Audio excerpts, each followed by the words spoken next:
Kanchipuram వకుడా silks. నాణ్యత మా ప్రాధాన్యత. మదీనాగూడ, మియాపూర్, హైదరాబాద్ లో త్వరలో శుభారంభం.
జన్మలో మళ్ళీ నాకు ఇంతటి అదృష్టం వస్తుందో లేదో నాకైతే తెలియదు, కానీ ఇప్పటికైతే మాత్రం పూర్వజన్మ సుకృతంగానే భావిస్తున్నాను నేను ఈ వీడియో చేయడం.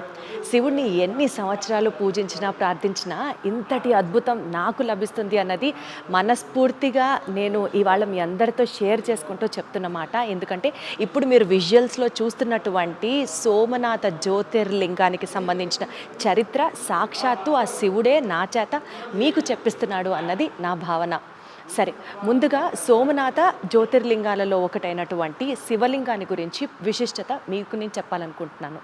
ఈ శివలింగం చాలా చాలా చాలా స్పెషల్. వాయులింగంగా పిలువబడుతున్న ఈ శివలింగం గాలిలో నిలుస్తూ ఉంటుంది because of the special magnetic abilities it has. ఈ లింగానికి ఇంత స్పెషాలిటీ ఉంది కాబట్టి 1000 సంవత్సరాల క్రితం మొహమ్మద్ గజ్నీ సోమనాథ్ ఆలయాన్ని ఇన్వైట్ చేసినప్పుడు ఆ పర్టికులర్ లింగాన్ని ముక్కలు ముక్కలుగా చేయబడింది అన్నది చెప్పారు. దాని తర్వాత చాలామంది సోమనాథ జ్యోతిర్లింగాలలో ఒకటైనటువంటి ఆ శివలింగం అసలు కనిపించకుండా పోయింది అని అనుకున్నారు. కానీ దాన్ని అగ్నిహోత్రి కుటుంబానికి చెందినటువంటి బ్రాహ్మణులు దాన్ని తీసుకొని వెళ్ళి సౌరాస్తా దగ్గర 1000 సంవత్సరాల పాటు దాన్ని భద్రపరచడం జరిగింది. ఎంతో విశిష్టత ఉన్నటువంటి ఈ లింగాని యొక్క శిథిలాలని 1924 సంవత్సరంలో అగ్నిహోత్రి కుటుంబీకులు వారు వెళ్ళి పరమాచార్యన్ వారిని కలిసినప్పుడు స్పెసిఫిక్గా చెప్పిన మాట ఏంటంటే 100 సంవత్సరాలు మీరు వీటిని జాగ్రత్తగా దాచండి, 100 సంవత్సరాల తర్వాత శంకర అన్న పేరుతో ఉన్న యోగికి వీటిని అప్పగించాలి అని చెప్పడం జరుగుతుంది అని చెప్పారు. అయితే మొన్న 2024 నాటికి 100 సంవత్సరాలు కంప్లీట్ అయిన నేపథ్యంలో అగ్నిహోత్రి కుటుంబీకులు యాజ్ ఎస్ డైరెక్టెడ్ ముందర చెప్పినట్లుగా విజయేంద్ర సరస్వతి గారి దగ్గరికి వెళ్ళడం జరిగింది. ఏం చేయాలి స్వామి అని అడగడం జరిగింది. అప్పుడు ఈ లింగాలని సాక్షాత్తు గురూజీ శ్రీ శ్రీ రవిశంకర్ గారికి అప్పగించండి, ఆయన ఏం చేయాలో ఆయన చూసుకుంటారు అని ఒక మార్గనిర్దేశకం చేయడం జరిగింది.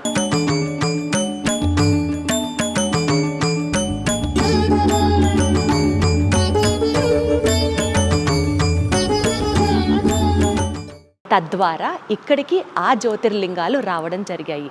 40 రోజుల పాటు విశేషమైన పూజా కార్యక్రమాలు జరిగిన తర్వాత కళార్చన మొత్తం చేసిన తర్వాత ఇప్పుడు వాటిని రామనాథ తీర్థం దగ్గర నుంచి అంటే రామేశ్వర తీర్థం దగ్గర నుంచి భారతదేశ వ్యాప్తంగా ఈ జ్యోతిర్లింగాల్ని మొత్తం ఆడియన్స్ కోసం అంటే మనలాంటి వాళ్ళ కోసం దర్శనం కోసం తీసుకువెళ్ళిన తర్వాత ఏ స్థానంలో అయితే సోమనాథ జ్యోతిర్లింగం ఉండాలో అదే స్థానంలో తిరిగి వాటిని ప్రతిష్ఠించడం చేయడం జరుగుతుంది.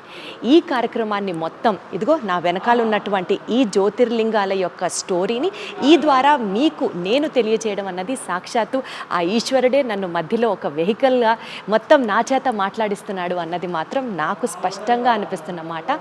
That is the history. ప్రస్తుతం నేను శ్రీ శ్రీ గురూజీ రవిశంకర్ గారి ఆశ్రమంలో ఉన్నటువంటి దేవీ హాల్ అంటే గురుకుల ప్రాంగణంలో ఉన్నటువంటి దేవీ హాల్లో ఉన్నాను. ఈ హాల్కి కూడా ఒక విశిష్టత ఉంది. ఆ విశిష్టత మీకు చెప్పాలి అంటే సహజంగా ఏమంటుంటాం మనం, శివుడు శక్తి ఈ మొత్తం సృష్టిని నడిపించేవి ఈ రెండే ఆధారాలు అని చెప్తుంటాం. ఇప్పటి వరకు శివుడిని సంబంధించి మనం బోలెడంత సమాచారం చెప్పుకున్నాం. నా వెనకాల ఉండి నా చేతిలో మాట్లాడించేదే శక్తి. సో నా వెనకాల ఉన్నటువంటి అమ్మవారి పెయింటింగ్ రాజరాజేశ్వరి దేవి అమ్మవారు, తంజావూరు పెయింటింగ్. యాక్చువల్గా ఈ హాల్లోనే ఒక చాలా సూపర్ వైబ్ ఉంటుంది. అది అమ్మ దగ్గర నుంచి కావచ్చు, అయ్యవారి దగ్గర నుంచి కావచ్చు, ఏదైనా సరే శ్రీ శ్రీ గురూజీ గారు ఇక్కడ వేదానికి సంబంధించి కానీ పూజలకి సంబంధించి కానీ ఏదన్నా ఇక్కడ చేస్తారు అని అంటే అది పర్టికులర్గా ఈ ప్రాంగణంలోనే అనమాట. అసలు సైంటిస్టులే షాక్ అయిపోతున్నారు ఈ విషయాన్ని తెలుసుకోవడానికి. ఈ విషయం తెలుసుకున్నాక ఇంత పవర్ ఉందా ఈ లింగాలలో అని అనిపించింది. ఎందుకనంటే ఇది ఎప్పుడో పురాతనమైనటువంటి కొన్ని వందల వేల ఏళ్ల నాటి లింగాలని ఇప్పుడు జియోలాజిస్టులు సైంటిస్టులు చూసిన తర్వాత వాళ్ళు చెప్తున్న పాయింట్ ఏంటంటే అసలు మ్యాగ్నెటిక్ ఎలిమెంట్స్ ఆ లింగానికి ఎలా ఉంది, ఇది ఎవరికీ అర్థం కాని ప్రశ్న. పోనీ డీప్ డౌన్ సెంటర్లో కనుక దాన్ని ఇన్వెస్టిగేట్ చేసిన తర్వాత అర్థమైంది ఏంటంటే మెగ్నీషియం, సిలికా అండ్ బేరియం ఈ ఎలిమెంట్స్ కూడా సెంటర్ పాయింట్ ఆఫ్ ది లింగంలో ఉందన్నమాట. అంటే అంటారు కదా, నమ్మకానికి భక్తికి మధ్యలో నడిచిన ఈ చరిత్ర నిజంగా చాలా చాలా చాలా ఎక్సైటింగ్గా అనిపిస్తూ ఉంటుంది. ఎందుకనంటే కొన్ని 1000 సంవత్సరాల క్రితం మొహమ్మద్ గజ్నీ సోమనాథ ఆలయాన్ని ఇన్వేడ్ చేయడం ఏంటి, అప్పటి నుంచి దాన్ని భద్రపరచడం ఏంటి, 100 ఏళ్ల తర్వాత అయోధ్య రామాలయం పునర్నిర్మాణ జరిగిన తర్వాత ఇది మళ్ళీ సోమనాథ లింగానికి చేరుకుంటుంది అని ముందరే చెప్పడం ఏంటి, అసలు ఇప్పటి వరకు టెస్ట్ చేసి చూసిన తర్వాత ఇలాంటి ఎలిమెంట్స్తో కూడినటువంటి శిలాలు ఇప్పటి వరకు భూమి మీద అసలు లేవు. ఫర్ ద ఫస్ట్ టైం ఇంత ఘనమైనటువంటి శివలింగాన్ని కనుక్కున్నారు. అంటే ఇది ఎప్పుడో ఉన్నది, ఆల్రెడీ మనకి ఇంత లేటుగా తెలుస్తుంది టైం ట్రావెల్ చేసిన తర్వాత అన్నది కూడా ఆశ్చర్యంగా అనిపిస్తూ ఉంటుంది. అందుకనే అంటారు నమ్మకం వర్సెస్ భక్తి, నమ్మకం అండ్ భక్తి కలయికలోనే ఈరోజు సోమనాథ ఆలయంలో మనం సాక్షాత్తు ఏదైతే వాయులింగం అని పూజిస్తామో ప్రార్థిస్తామో అసలైన శివలింగాన్ని అతి త్వరలో ప్రజలందరూ దర్శనకార్థం చూడబోతున్నారు. ప్లేస్ యొక్క విశిష్టత అలాగే అన్నిటికంటే ఎక్కువగా నేను చాలా హ్యాపీగా మీతో షేర్ చేసినటువంటి లింగాలకి సంబంధించినటువంటి స్టోరీ.